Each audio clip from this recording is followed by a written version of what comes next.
शेतकरी मित्रांनो, गेल्या कित्येक दिवसापासून तुम्ही एक न्यूज बघत असाल की जिवंत सातबारा मोहीम वगैरे असे बरेच व्हिडिओ तुम्ही यूट्यूबला बघितले असतील. परंतु मित्रांनो, एक्झॅक्ट ही जिवंत सातबारा मोहीम काय आहे त्याच्याविषयीची सविस्तर माहिती आपण आजच्या व्हिडिओमध्ये घेणार आहोत. यापूर्वी सुद्धा आपण याविषयीची माहिती छोटीशी घेतली होती, ती शॉर्टकट माहिती होती मित्रांनो. परंतु बऱ्याच शेतकऱ्यांना असे प्रश्न पडलेले आहेत की बाबा जिवंत सातबारा एक्झॅक्टली काय आहे, नेमकं याचा फायदा काय होणार, बाबा आम्हाला काय करावं लागेल की नाही याच्यामध्ये, का आम्हाला दुसरं काही अडचणी वगैरे येतील. तर मित्रांनो, जिवंत सातबाऱ्यामध्ये कसं झालं माहिती आहे का, जर तुम्हाला जिथे जिथे सातबाऱ्याचं काम पडतं तेव्हा तेव्हा तुमच्या जर सातबाऱ्यावर मृत खातेदारांची नावं असतील तर ते मृत खातेदारांची नावं असल्यामुळे तुम्हाला त्या सातबाऱ्याविषयीची जी कामं असतात त्याच्यामध्ये तुम्हाला अडचणी येतात. मग त्याच अडचणी दूर करण्यासाठी म्हणजे जिवंत सातबारा म्हणजे तुमचे जे मृत शेतकरी असतील किंवा मृत व्यक्ती असतील, खातेदार असतील, त्यांची नावं वगळल्याशिवाय तुम्हाला मग पुढच्या प्रोसिजर करता येत नाहीत. तर मग यासाठीच महसूल मंत्री चंद्रशेखर बावनकुळे यांनी काय एक जिवंत सातबारा मोहीम हाती घेतलेली आहे. आणि ही मोहीम बुलढाणा जिल्ह्यामध्ये सुरू देखील झालेली आहे.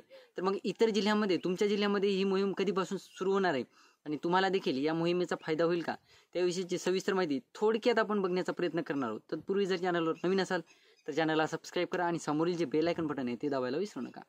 तर नमस्कार मित्रांनो, मी राज सुरेतर, स्वागत आहे तुमचं आपल्या यूट्यूब चॅनलमध्ये.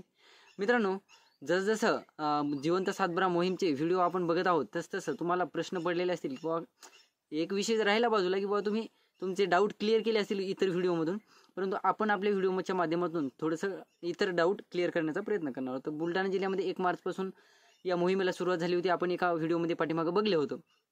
तर मित्रांनो, तुमच्या जिल्ह्यामध्ये कधीपासून सुरुवात होऊ शकते, तर 1 एप्रिल ते 5 एप्रिल दरम्यान काय होणार आहे, ग्राम महसूल अधिकारी तलाठी गावोगावी चावडी वचन करतील आणि न्यायालयीन प्रकरणे वळवून मयत खातेदारांची यादी तयार करणार आहेत. म्हणजे 1 एप्रिलपासून ते 5 एप्रिल दरम्यान ही कामं होणार. तलाठी काय करणार, गावोगावचे जे तलाठी आहेत ते काय करणार, मयत खातेदारांची नावं बघणार, त्याची लिस्ट करणार.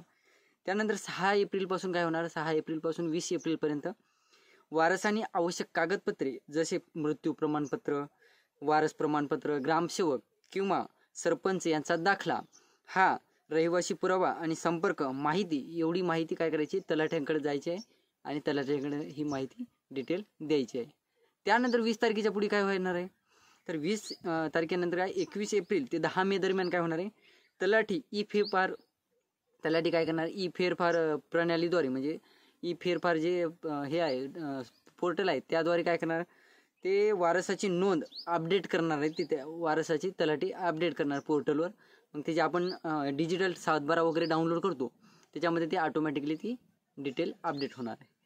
त्यानंतर मित्रांनो बघायचं झालं तर त्यानंतर ह्या अपडेट झालेल्या डिटेल जे शेतकरी अपडेट म्हणजे जे मृत शेतकरी यांची नावं वगळल्याच्या नंतर मग तुम्हाला जे पुढचे इतर जे समजा तुम्हाला तुमची जमीन विकायची आहे, ती जमीन विकायच्या वेळेस तुम्हाला ते प्रॉब्लेम येऊ शकतात मित्रांनो.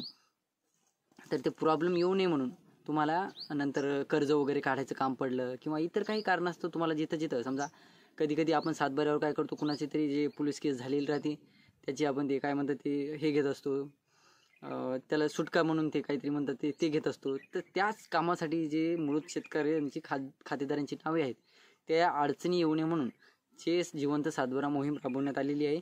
आणि या मोहिमेअंतर्गत जवळपास इतर शेतकऱ्यांना सुद्धा, जे शेतकऱ्यांची नावं गेल्या कित्येक काळापासून जे शेतकरी मृत खातेदारांची नावं वगळायला टाळाटाळ करत होते त्या शेतकऱ्यांना फुकटचे जे अपडेट करून मिळणार आहे.